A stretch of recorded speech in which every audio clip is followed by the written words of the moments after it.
ओम श्री गणेशाय नमः। श्रीमन्नारायणीयम्। ओम श्री कृष्णाय परब्रह्मणे नमः। दशकम् 84, श्लोका 7।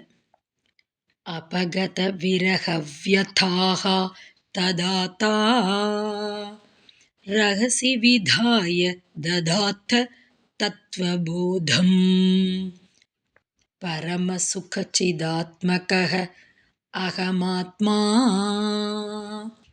इति उदयतु वः स्फुटमेव चेतसीति। Word by word meaning. Tada, then. Rahasi, in privacy.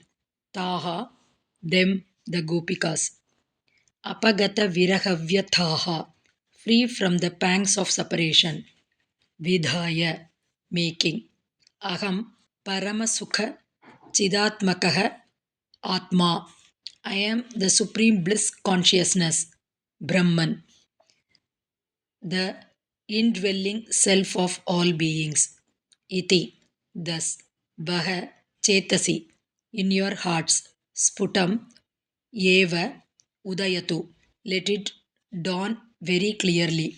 Iti, in this way, Tattva Bodham, the knowledge of the reality. Dadatha, thou didst give. Full meaning.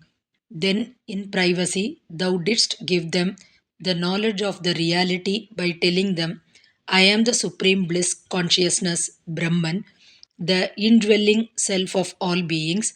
Let this knowledge dawn very clearly in your hearts, and didst make them free from the pangs of separation. Om Tat Sat.